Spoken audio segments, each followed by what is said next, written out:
로마서는 사도 바울에 의하여서 기록되어졌고 그 기록되어진 말씀을 로마에 보낸 사람은 그 베베라는 여자 집사를 통하여서 로마에 보내졌습니다.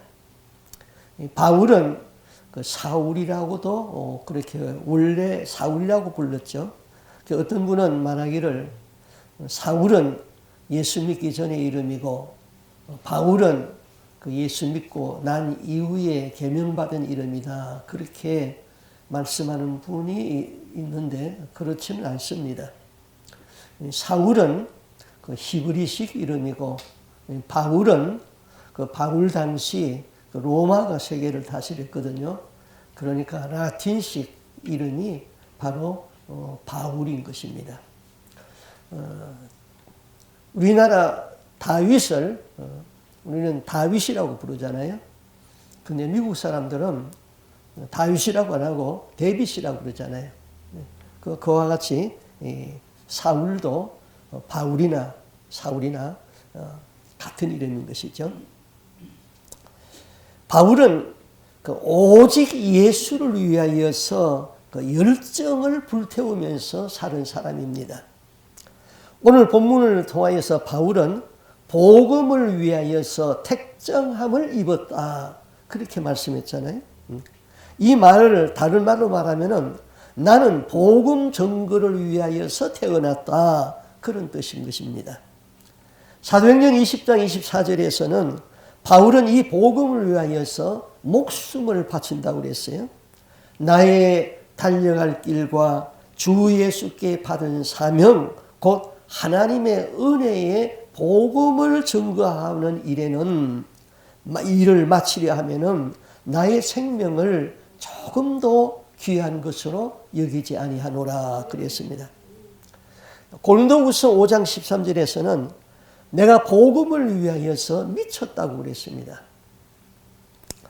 우리가 사도행전을 이미 공부했습니다만은 그 읽어보면은 가히 참 상상할 수 없는 이런 사건이 터지죠.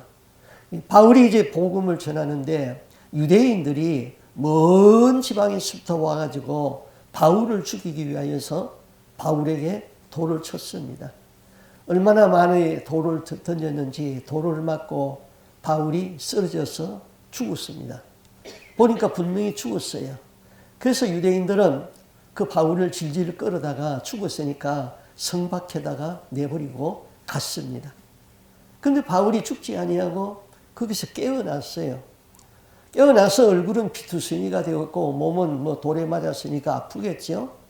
근데 그 길로 집에 들어가서 끙끙 앓고 누운 것이 아니라 얼굴에 피를 씻고 옷에 먼지를 털고 그 길로 가서 다시 복음을 전합니다. 이 놀라운 사건을 보고 한 사람이 감동을 받은 사람이 있는데 그 사람이 디모데였습니다. 그래서 디모데가 그때부터 바울의 제자가 되는 것이죠. 자, 우리 같으면은 뭐 예수 믿는데 이렇게까지 우리가 핍박을 받으면은 집에 가서 들어 누워서 의기소침해 있을 것 아닙니까? 바울은 복음을 위하여서 그의 생명을 조금도 아끼지 아니했다 그랬죠. 기독교의 능력은 헌신하는 소수의 몇 사람에게 달려 있습니다. 생명력 있는 소수에게 달려 있는 것이죠. 그래서 영국의 역사학자 그 아놀드 토인비는 말하기를 기독교의 능력은 창조적인 소수의 몇 사람에 달렸다 그렇게 말했습니다. 헌신된 한 사람은 수백 명의 일을 이룰 수가 있는 것이죠. 사사기에 보면은 기드온이 300명 군사와 그 미디안 사람들과 싸우는 전쟁 이야기가 있습니다. 미디안이 13만 5천 명이 이제 기드온을 이스라엘 나라를 침략했습니다. 기드온이 하나님의 명령을 받고 병사를 모집했어요.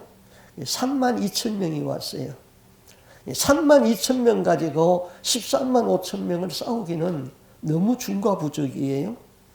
그런데 하나님께서는 기드온에게 말하기를 32,000명이 많으니까 전쟁을 두려워하는 사람은 집으로 돌려보내라 그랬어요. 그래서 전쟁이 두려운 사람은 집으로 돌아가라 그랬더니 22,000명이 돌아갔어요. 10,000명이 남았어요. 10,000명 가지고 싸우려고 그러니까 하나님이 그 10,000명도 많다는 거예요. 그래서 그들을 물가로 데려가 가지고 물을 먹이라 그랬어요.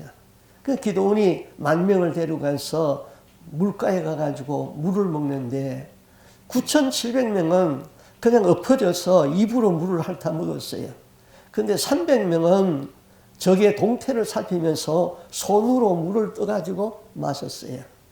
하나님께서 엎어져서 개포묵을 먹은 사람들은 집으로 돌려보내라. 그리고 300명을 가지고 전쟁을 하라는 것이죠. 기드온은 그 300명 가지고 한 사람의 손실도 없이 미디안의 13만 5천 명을 물리치고 그가 사사의 사명을 감당하고 있잖아요. 그러면 헌신의 원동력이 무엇입니까?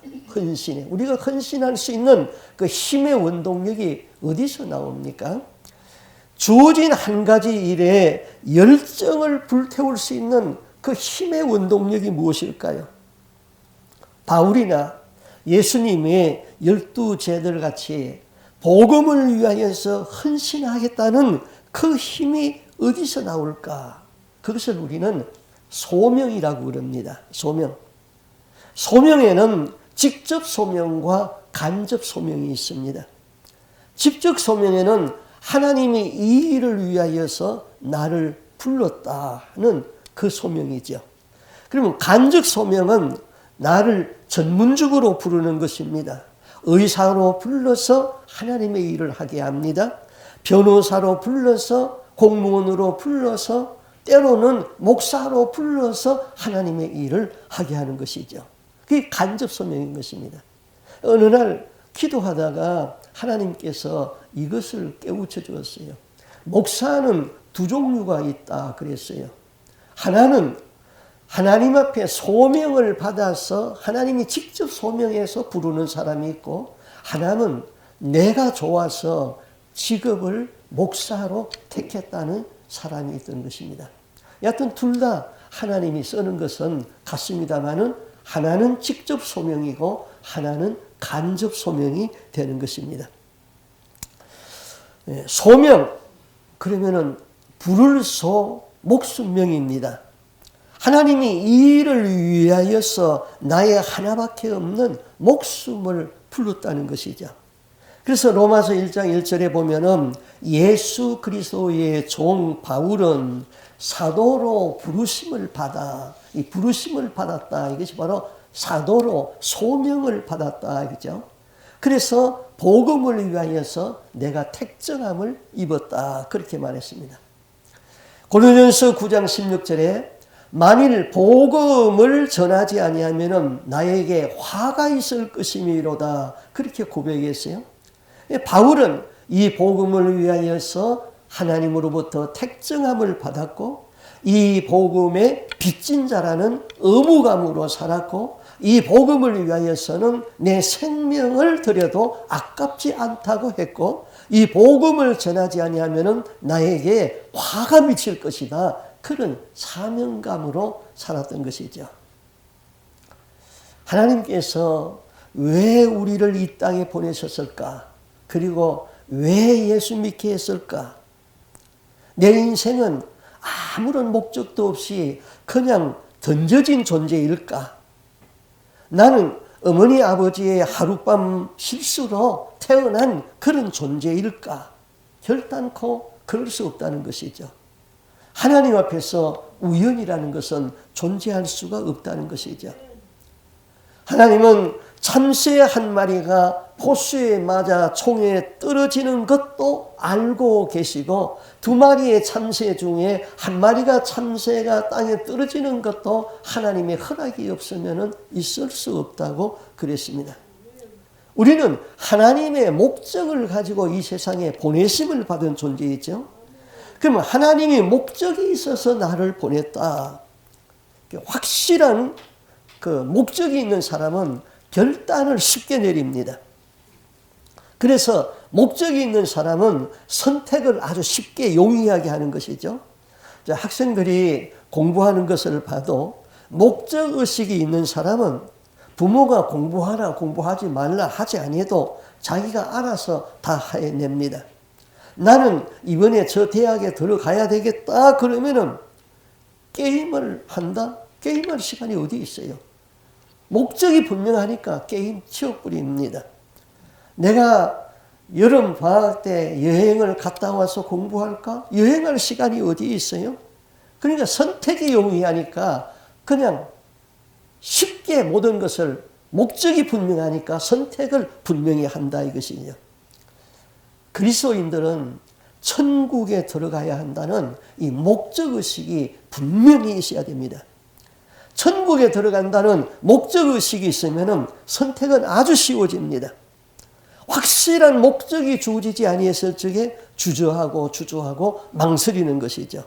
확실한 목적이 있는 사람은 시험에도 잘 들지 않습니다. 유혹에 넘어가지 않습니다. 그래서 목적의식이 소명을 일으키게 하고 목적의식 때문에 사명에 사는 것이죠. 사람들이 왜 자살을 할까요? 이유는 간단해요. 삶의 목적의식을 잃었기 때문인 것입니다. 그래서 거지는 자살하지 않는다. 그런 말이 있습니다. 왜? 일어나면은 오늘도 밥을 얻어먹어야 하는 목적이 있기 때문이죠. 그 목적이 낮은 데 있는 것이 문제이지 목적이 있는 사람은 죽지 않는다는 것입니다. 그러나 삶의 목적이 없어지면 희망이 없어져 버립니다. 그러면 자살하게 되는 것이죠. 돈은 벌었습니다. 이제 먹고 살 만큼 살게 되었습니다. 그런데 목적이 없으니까 그냥 희망이 없으니까 자살을 생각하게 되는 것이죠. 어느 남녀 고등학교에서 문제 여학생이 6명이 있었습니다. 이 여학생들은 그 자살 소동을 벌이기도 하고 또 아주 문제가 너무 많아서 그 훈육 선생이 아무리 훈육을 해도 말을 듣지가 않습니다.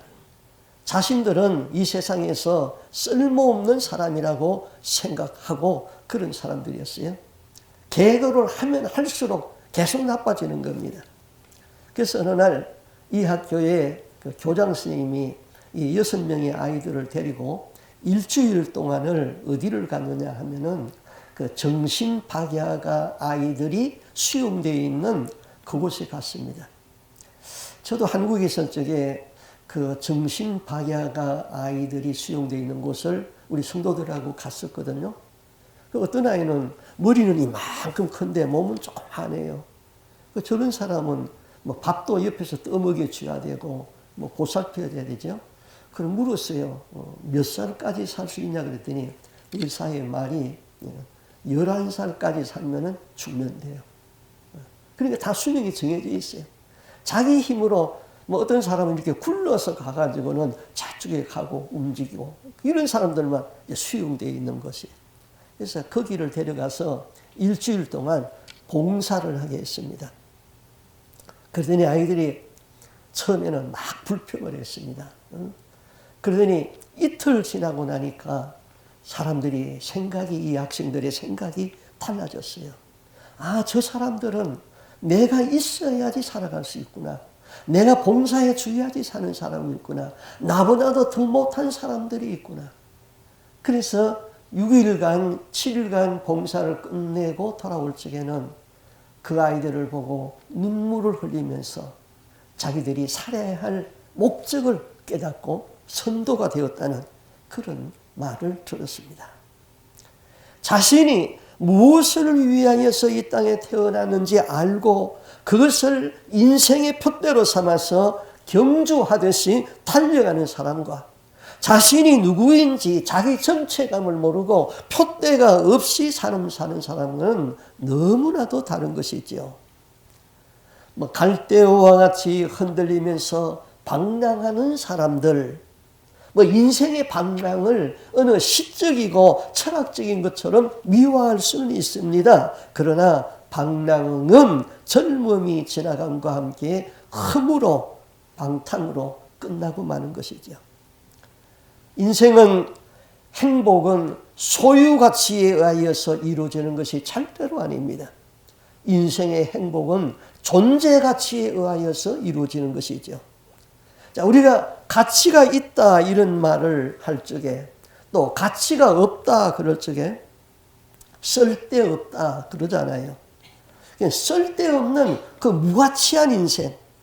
세상에는 정말로 쓸데없이 공부 많이 한 사람이 있습니다. 세상에는 정말로 쓸데없이 돈 많이 가지고 있는 사람이 있습니다. 쓸데없이 기능을 가지고 있는 사람이 있습니다. 쓸데없이 돈 많고 쓸데없이 혼자에 앉아있고 쓸데없이 미국까지 유학 온 사람들도 있습니다. 내가 누구인가? 자기 정체감이 분명해야 되죠. 내가 세상에 왜 보냄을 받았는가? 목적의식이 있어야 되는 것이죠. 더 나아가서 하나님이 이 일을 위하여서 나를 세상에 보내었다. 이 일이 나의 생명을 던져 헌신하라고 나를 이 일에 불렀다. 이런 소명의식이 있어야 되는 것이죠. 그러면은 하나님이 이 일을 위하여서 나의 하나밖에 없는 생명을 헌신하도록 불렀다는 소명의식은 어디서 올까요? 소명의식은 만남에서부터 옵니다. 저는 만남을 소중하게 생각합니다. 좋은 만남은 사람을 행복하게 만들어줍니다.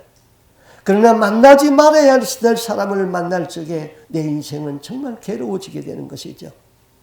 좋은 스승과의 만남, 좋은 친구와의 만남, 좋은 부모와의 만남, 좋은 성도, 좋은 목사와의 만남은 우리 인생을 의미 있게 하고 행복하게 만들어주는 것이죠. 제가 초등학교 5학년 때에 담임 선생님이 있었습니다. 지금도 그 선생님의 이름을 잊지 않고 있습니다. 최응식 선생님이었어요. 저를 무척 귀여워해주고 이뻐했던 선생님입니다. 그때는 6.25 전쟁이 끝나고 얼마 되지 아니한 때였습니다. 그런데 어느 날 담임 선생님이 몹시 들어오자마자 화가 났어요. 그저께 산수 시험을 봤는데 전부 다 빵점, 20점 그렇게 맞고 60점 이상 맞은 사람은 그저 한 둘밖에 없었어요. 선생이 강대상에 올라오더니 이렇게 말했어요. 반장, 그때는 반장이 있었거든요. 또 분단장도 있었어요. 60명 학급이니까 반장, 부반장, 분단장 일어섰습니다. 너희들 공부를 못했으니까 너희들이 맞을 해추리를 밖에 가서 만들어 와. 그래서 7명의 학생이 나가가지고 뽕나무 가지를 꺾어서 참 두렵고 떨렸어요. 그걸 만들어서 선생님 앞에 갖다 줬어요. 그 해추리를 다 이리 줘. 오더니 반장에게 맡겼어요. 반장, 내가 너희들 공부를 잘못 가르쳤다? 네가 대신해서 내 종아리를 때리라. 그러면서 종아리를 확 긋는데 하얀 종아리가 드러났어요. 어떻게 그걸 때립니까? 부들부들 떨고 있었죠. 그러니까 확 뺏어서 부반장에게 주면서 부반장, 그러면 네가 때린다? 또 부반장도 못 때리는 거죠. 그들이 그걸 다시 뺐더니 그러면은 내가 나를 때린다. 그들이 바지를 걷어붙이고는 이렇게 가지고는 탁탁 치는데 그냥 살살 때리는 게 아니에요. 얼마나 세게 때리는지 금세 그냥 뻘건 핏줄이 쫙쫙 서더라고요. 그때 아이들이 선생님 팔에 매달렸습니다. 선생님 잘못했어요. 공부할게요.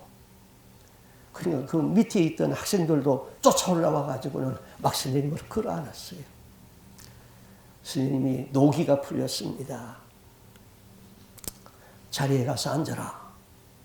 그 자리에 앉았습니다. 아무 말도 없이 학생들은 책상에 엎드려가지고 훌쩍훌쩍 울고 있습니다. 그때 선생이 제 옆에 있었는데 마룻바닥에 눈물이 뚝 떨어지는 거예요.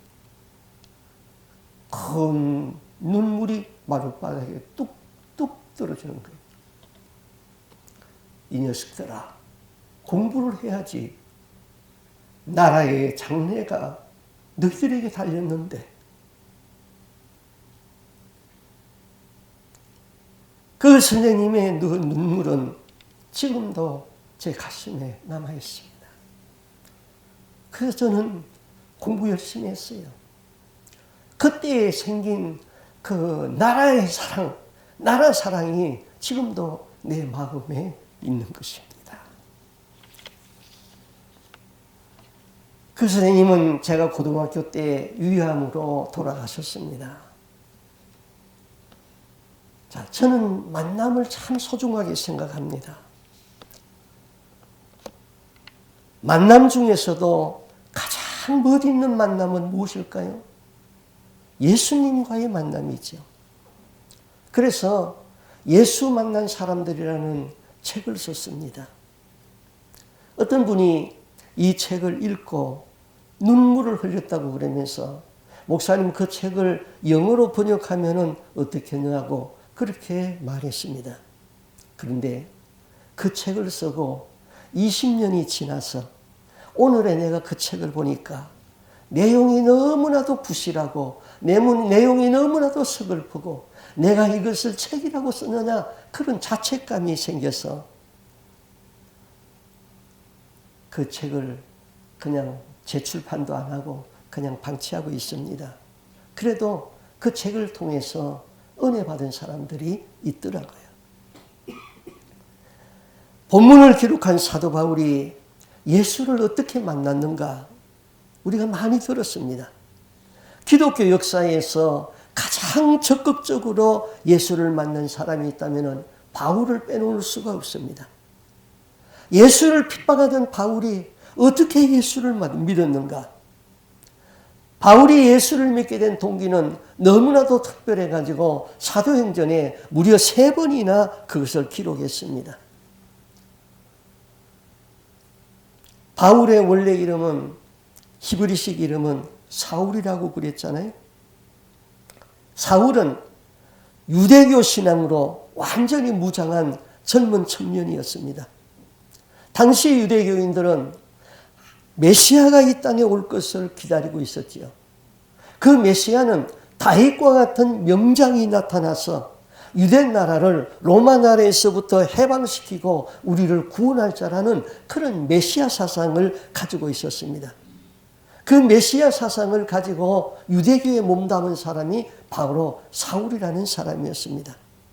그런데 유대 땅 나사렛이라는 총구석에서 30세까지 목수의 일을 하던 예수가 하나님이 보내준 메시아다 이 말을 들으니까 바울은 울분이 일어났습니다. 어떻게 예수라는 청년이 하나님이 보내준 메시아인가? 30세가 넘도록 장가도 가지 못하고 목수의 일을 하다가 마지막 예루살렘에서 유대교의 대제사장에게 체포되어 가지고 이스라엘 공회에서 신성 모독죄로 정죄를 받고 죽어 마땅하다고 빌라도에게 넘겨져서 십자가에 죽은 예수가 어떻게 성경이 예언한 메시아인가? 바울은 울분을 참을 수가 없었습니다. 그때부터 바울은 예수 믿는 사람들을 핍박하기 시작했습니다. 이 사울은 스데반이라는 경건한 청년이 예수가 메시아 되는 것을 증거할 적에 스데반을 돌로 치는 그 현장에서 그 악당들을 응원하고 주의하기도 했습니다. 그뿐입니까? 예루살렘에 있는 성도들을 마구 잡아다가 때리기도 하고 강제로 예수를 부인하기도 하고 옥에 넘기기도 했습니다. 이만하면 족할 텐데 이것도 부족해서 당시 최고의 의결기관이었던 사내들인 공회에 가가지고 예수 믿는 사람을 잡아도 좋다는 허락을 받아서 다메섹이라는 지금의 다메섹까지 가가지고 예수민들을 잡아오기 위하여서 몇 명의 군사들과 더불어서 다메섹으로 가고 있었습니다. 예루살렘에서 다메섹까지 가려면 일주일을 걸어가야 됐습니다. 다메섹에는 예수 믿는 사람들이 핍박을 피해가지고 거기에 많이 살고 있었습니다. 바울이 다메섹으로 내려갑니다. 뜨거운 사막길을 걸어서 갑니다. 권력도 있습니다. 칼도 있습니다. 포선줄도 가졌습니다. 가서 왕창 잡아와서 이번 공로로 내가 사내들인 의원이 될 수 있다. 그런 야심에 찬 걸음으로 내려가고 있었습니다. 바울이 일행이 다메섹 동리에 가까이 왔을 때이죠. 갑자기 하늘에서 빛이 쫙 쏟아집니다. 그 빛에 그만 땅에 꼬꾸라졌습니다. 그때 하늘에서 분명히 음성이 들렸습니다. 사울아, 사울아, 네가 어찌하여 나를 핍박하느냐? 대단한 사람입니다. 사울은 우리 같으면은 말 한마디를 못할 건데 그 땅에 엎드려서 말합니다. 주여, 누굽니까? 나는 네가 핍박하는 예수다. 이 일을 위하여서 네가 가시채를 뒷발집하는 것처럼 너에게 고생이구나. 같이 가던 사람들은 천둥이 친다, 하늘에서 이상한 소리가 난다, 그까지는 들었습니다. 그런데 무슨 말인지는 몰랐습니다. 그러나 사울에게는 분명히 들렸습니다. 나는 네가 핍박하는 예수다. 사울은 예수를 만난 일이 없었습니다. 예수 믿는 사람들을 핍박했지 예수를 핍박한 일은 없었습니다. 그런데 예수님은 네가 어찌하여 나를 핍박하느냐 그랬습니다. 이것은 예수님의 지체인 우리가 핍박을 받을 적에는 예수가 핍박을 받는다는 것이죠. 부활하신 예수, 이 영광스러운 하나님의 아들 예수를 만나고 그의 음성을 듣는 순간 오늘날까지 사울을 무장시키고 있던 유대교의 신앙, 그 해박한 헬라의 철학, 유대교 신앙의 메시아 신앙, 이 모든 것이 한순간에 썩은 고목이 무너지듯이 그냥 무너졌습니다. 사울이 땅에 엎드려서 묻습니다. 주여, 내가 무엇을 하리이까? 성으로 들어가라. 거기서 네가 할 일을 너에게 이를 자가 있느니라. 사울이 일어섰습니다. 그의 눈은 실명이 되었습니다. 그가 더듬거리고 있을 적에 같이 가던 부하들이 그의 손을 잡고 다메섹 동리까지 갔습니다. 사울은 다메섹에 있는 한 집에 들어가서 3일 동안을 식음을 전폐하고 금식하면서 하나님께 기도했습니다. 그는 예수 믿는 사람들을 죽이고 핍박한 자신의 어리석음을 한탄하면서 회개했습니다. 감히 하나님의 아들인 예수에게 미친 개처럼 그에게 도전하고 달라들은 자신이 얼마나 무모한 사람이었는가. 그는 울고 울었습니다. 3일 후에 사울을 부르시던 하나님은 다시 아나니아라는 경건한 사람을 불렀습니다. 아나니아야, 주여, 내가 여기 있나이다. 말씀하소서. 다메섹 거리에 직가라는 거리에 가면은, 다메섹의 직가라는 거리에 가면은 유다의 집에 다소 사람 사울이 있다. 그가 장님이 되어서 지금 기도 중이니 네가 가서 안수해서 다시 보게 하라. 주여, 사울이라니요. 그가 적지 아니하게 믿는 사람들을 핍박하고 지금도 그가 살기가 등등해가지고 다메섹에 온다는 소식을 저희들이 들었습니다. 내가 다 알고 있다. 그 사람은 내가 이방인에게 복음을 전하기 위하여서 택한 나의 그릇이다. 아나니아는 사울을 찾아갔습니다. 사울이 장님이 되어서 금식하며 기도하고 있었습니다. 아나니아는 사울에게 손을 얹고 이렇게 기도했지요. 길에서 네가 만난 예수가 나를 너에게 보내어서 기도하여서 눈을 뜨게 하니 다시 보라. 그리고 성령으로 충만케 할지어다. 그러니까 그의 눈에서, 사울의 눈에서 비늘 같은 것이 뚝 떨어지면서 그가 다시 보게 되었습니다. 사울은 이때부터 그리스도의 제자가 됩니다. 그가 기독교사에 얼마나 많은 공헌을 하였는지 사울을 빼놓고는 기독교를 이야기하지 말라 할 정도로 그는 고문한 사람입니다.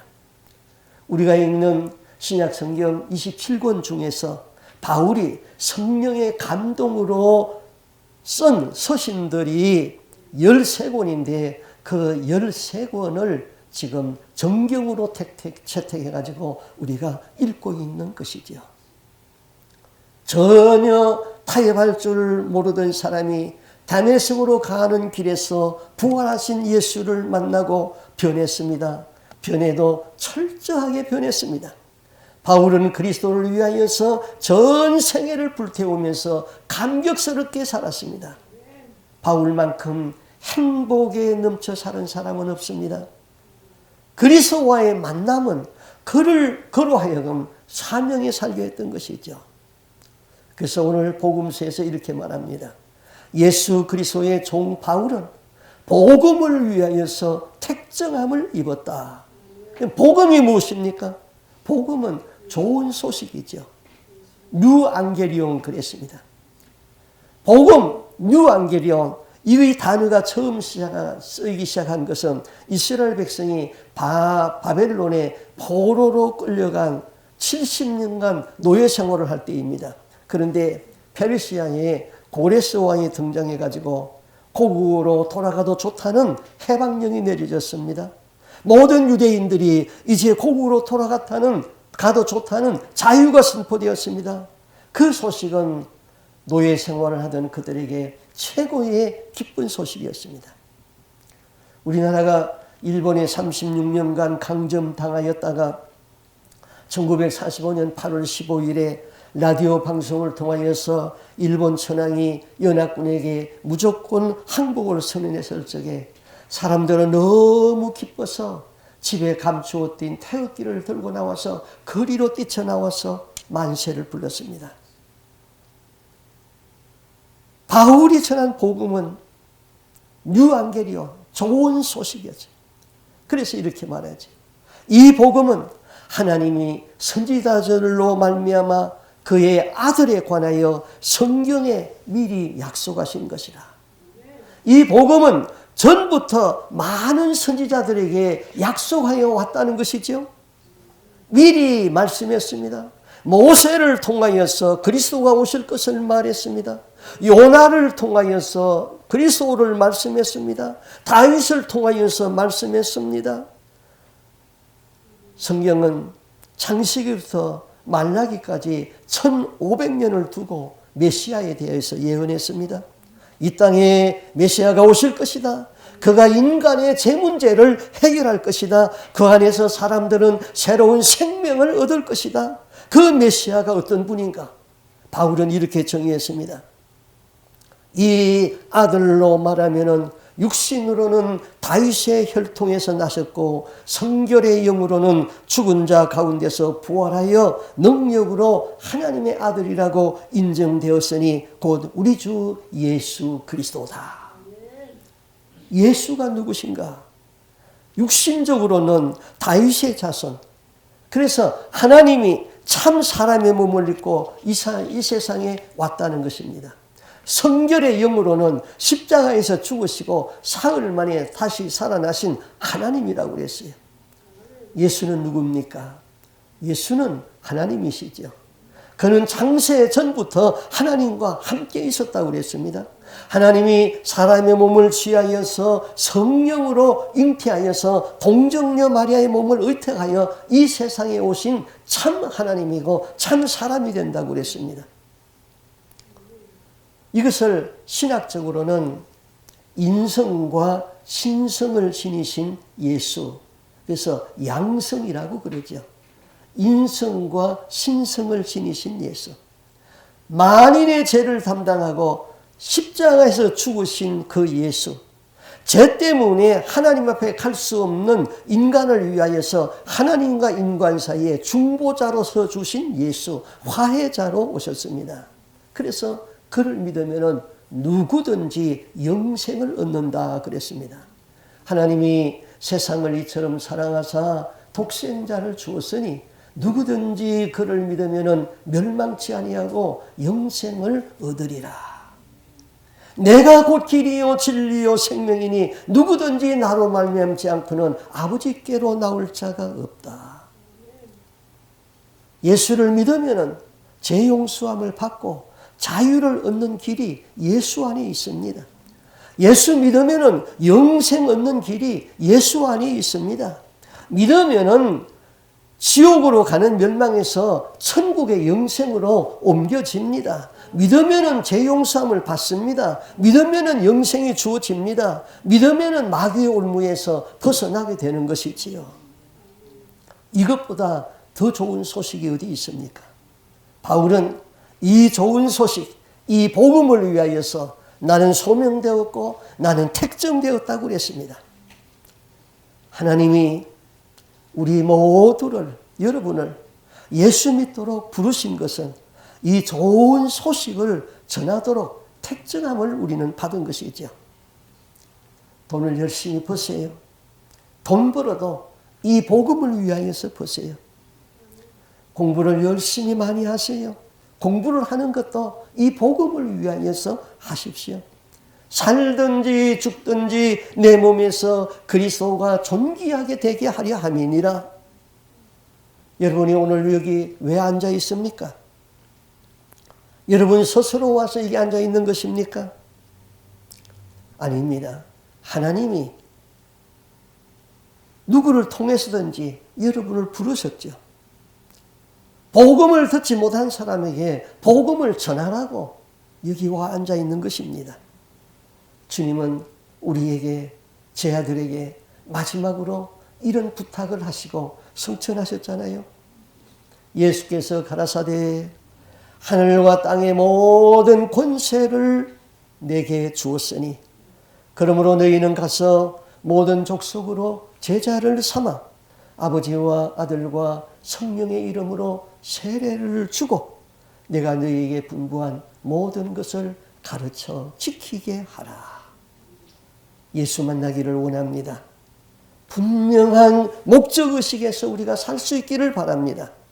사명에 헌신하고 우리가 흔들 수 있는 예수 깃발이 우리에게 있기를 바랍니다. 기도하겠습니다.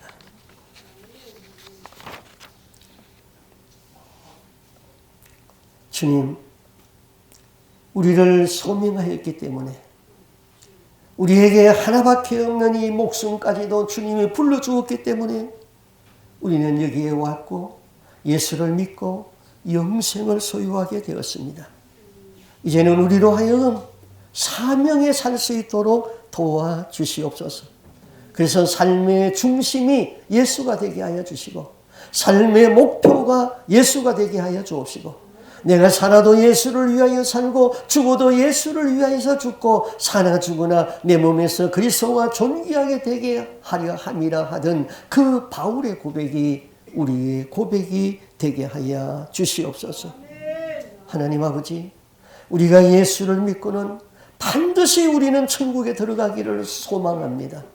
어중간하게 그렇게 믿다가 하나님 어둠의 나라로 가지 않게 하여 주옵시고 유황불이 타는 실개천 속으로 들어가지 않도록 도와주시고 우리는 다 천국의 아들이 되어서 천국에 들어갈 수 있는 이 목적의식을 가지고 우리가 분명하게 신앙생활을 할 수 있도록 은혜를 더하여 주시옵소서. 바울이 다메섹 도상에서 살아계신 부활하신 예수를 체험하듯 우리의 삶에서 날마다 예수 체험하고 예수 증거하며 사는 우리의 삶, 그래서 오늘 죽어도 행복하고 내일 죽어도 행복하고 예수와 더불어 사는 우리의 삶이 될 수 있기를 간절히 소망하옵고 존귀하신 예수님 이름으로 기도하옵나이다. 아멘.